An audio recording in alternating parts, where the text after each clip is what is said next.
Assalomu alaykum. Alhamdulillah mana masjidda buzilgan.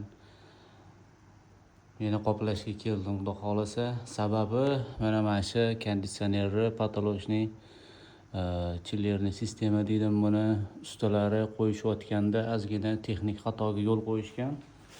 Texnik xatoni sababi o'shani xudo xolasa to'g'riladik.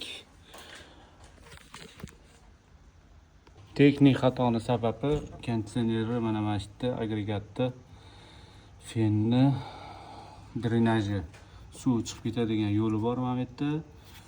Shuni urvinini u naryodiga chiqib ketadigan joyidan u yerdan pastga qilib qo'yishgan.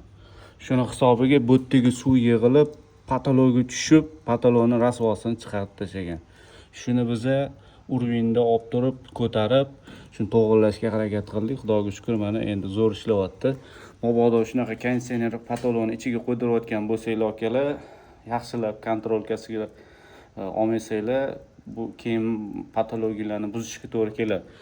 Mana shu narsani o'ta ehtiyot bo'lib, ustalaridan talab qilishinglarni so'rab qolamiz.